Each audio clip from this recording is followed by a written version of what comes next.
Salut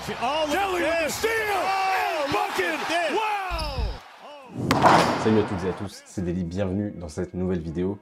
Aujourd'hui, nouvelle vidéo un petit peu particulière, complètement différente de ce que vous avez l'habitude de voir sur la chaîne. Vous l'avez vu dans le titre et vous en avez sûrement entendu parler ces derniers jours.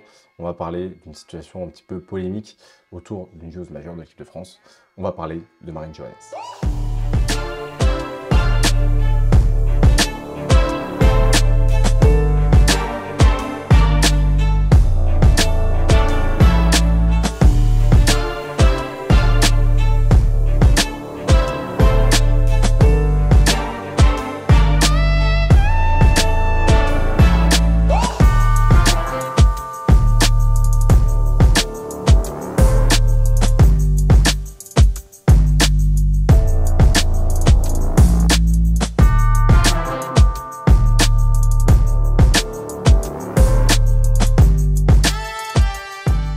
Le but principal de cette vidéo, c'est d'abord de vous donner un maximum d'informations, vous poser aussi un contexte pour que vous puissiez vous faire votre propre avis sur cette polémique. On a entendu pas mal de choses à ce sujet ces derniers jours, donc voilà, je vais essayer de vous résumer un petit peu tout ce qui s'est passé. Je vous donnerai aussi mon avis en fin de vidéo, mais voilà, je pense que c'est pas le plus important, l'important c'est que vous ayez la situation globale. D'abord, je voulais commencer par vous mettre un petit peu de contexte. On a trois sphères différentes. La première, c'est au niveau du championnat de France. Le 22 mai dernier, l'Asvel a remporté le deuxième titre de son histoire et Marine Johannes, en tant que leader de cette équipe, a réalisé une très belle finale pour remporter aussi le deuxième titre de sa carrière. Pour ceux qui ont suivi, vous serez d'accord avec moi pour dire que ça ne fait que confirmer et récompenser la très belle saison qu'elle vient de faire avec l'Asvel. La deuxième sphère, ça va être du côté des États-Unis où la saison de WNBA a commencé le 19 mai dernier, donc quelques jours avant que le vainqueur du championnat de France ne soit connu. Et la troisième sphère, qui va être peut-être la plus importante, ça va concerner l'équipe de France qui a commencé la préparation pour l'Eurobasket 2023 qui se déroulera du 15 juin au 25 juin. À l'heure où je tourne cette vidéo, toutes les joueuses ont rejoint la préparation. On sait que l'équipe de France a des ambitions très hautes pour cette compétition. Depuis 2009, l'équipe de France n'a fait que des médailles d'argent. Donc le but, ce sera d'être championne d'Europe.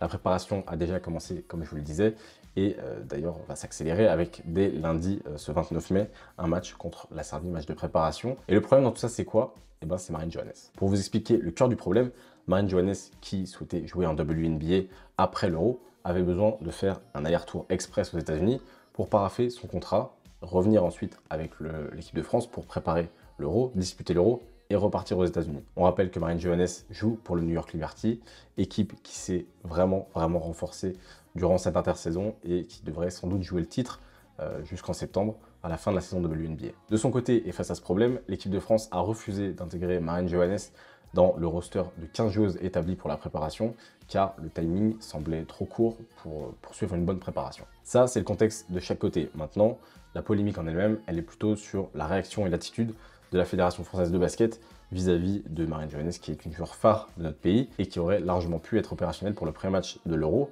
qui se déroulera le 15 juin. Au-delà de cet Euro 2023, il y a une règle qui fait beaucoup parler que la FFBB a instaurée, et cette règle, elle stipule que toute joueuse absente de l'Euro 2023 sans raison estimée valable devient inéligible pour les JO de Paris en 2024. Donc potentiellement, Marine Johannes, à cause de cette situation-là en 2023, pourrait être privée des Jeux Olympiques, le plus gros événement sportif au monde, en plus à la maison.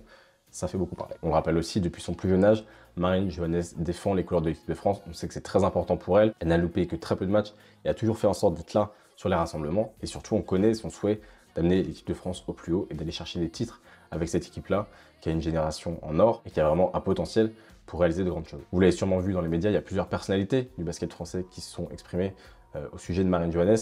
Nicolas Batum, qui l'a vivement défendu. Tony Parker aussi, son président à l'Asvel, qui a notamment fait une comparaison assez intéressante. D'habitude, je suis pas trop pour comparer ce qui se fait entre le basket masculin et le basket féminin, mais là, c'est vrai qu'au niveau de l'institution, Tony Parker a expliqué que ça arrivait dans l'équipe masculine que des joueurs aient à aller aux États-Unis pour paraffer des contrats, pour régler des petits problèmes administratifs, et que ça n'avait jamais posé de problème. C'est aussi quelque chose qui fait beaucoup parler sur les réseaux sociaux, notamment au sujet de l'égalité du traitement entre l'équipe masculine et l'équipe féminine. Voilà pour ce qui est de la mise en contexte. J'ai essayé de me renseigner au maximum pour vous donner un maximum d'infos, d'essayer de pas trop vous dire de bêtises. Je pense que juste donner mon avis, ça n'aurait servi à rien. Donc voilà, j'espère que vous allez pouvoir vous faire votre propre avis avec ça. Maintenant, de mon côté, moi je suis forcément déçu. On sait ce que Marine Johannes peut amener à cette équipe de France. On sait la menace qu'elle représente aussi pour ses adversaires. Je comprends les situations des deux côtés. Marine aurait tort de ne pas vouloir aller jouer aux États-Unis. On sait qu'elle a un jeu qui colle parfaitement à ça.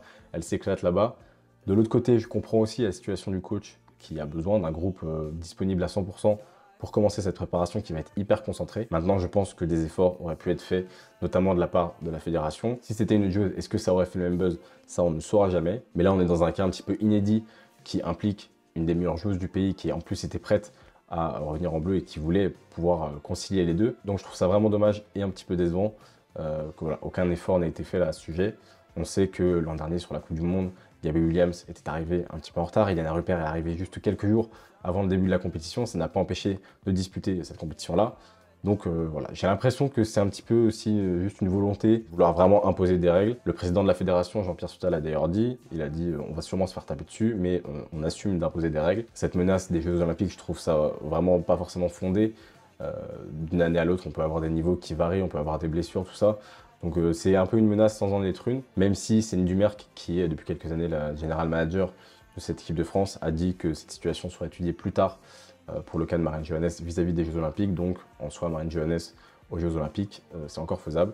Donc on verra comment ça se profile par la suite. Et au-delà de l'équipe de France, moi je trouve qu'il y a un élément qui pose problème, c'est le championnat de France malgré tout, et surtout sa durée. Pour vous rappeler, la LFB est constituée de 12 équipes. Cette saison, le championnat a démarré fin octobre et s'est terminé fin mai. Et forcément, ça pose problème parce que les calendriers se chevauchent, les saisons s'enchaînent très rapidement et on sait que chez les femmes, les temps de repos sont très courts. Donc peut-être qu'il y a aussi quelque chose à modifier dans l'organisation du championnat en lui-même. Si on prend l'exemple du championnat italien, par exemple, il y a 2 équipes de plus dans le championnat, elles jouent à 14, mais le championnat commence un mois plus tôt et se termine donc un mois plus tôt, ce qui permet aux filles de pouvoir enchaîner sereinement et de pas avoir forcément trop de pression pour assurer leurs échéances respectives. Ceci étant passé, je pense que là, le retour en arrière est quasi impossible. Donc il faut se tourner vers l'avenir à court terme de cette équipe de France-là. Il faut compter sur les joueuses qui ont été présélectionnées et puis les 12 qui seront au final pour nous ramener un gros résultat à l'Euro qui se déroulera du 15 juin au 25 juin, ce sera en Slovénie et en Israël. Oui, c'est décevant et on sait que Marine Johannes est une joueuse qui est adorée dans le paysage du basket français. Mais dans tous les cas, il faudra faire sans elle pour cet Euro-là et il faudra pousser les Bleus pour aller espérer chercher l'or. Du côté de Marine Johannes, je ne souhaite que sa réussite évidemment. Et à mon avis, on ne devrait pas tarder à voir quelques highlights passer du côté de New York. Il faut savoir qu'elle est très attendue du côté des États-Unis. Comme d'habitude, si vous souhaitez regarder la WNBA, vous avez le WNBA League Pass qui est disponible sur le site de la WNBA. Ça vous donne accès à tous les matchs de la saison, mais aussi des saisons précédentes. Donc si vous voulez voir Marine Johannes et Iliana Ruppert, par exemple, plus tard dans la saison, vous pouvez vous procurer le League Pass pour regarder ça. Voilà en tout cas pour cette vidéo. Vraiment différente de ce que vous avez l'habitude de voir sur la chaîne. Si vous souhaitez débattre, vous exprimer en commentaire, n'hésitez pas, je lirai tout et puis ce sera l'occasion de pouvoir en parler ensemble. Comme je vous l'ai dit, j'ai essayé de vous donner un maximum d'informations sur cette polémique qui fait beaucoup parler.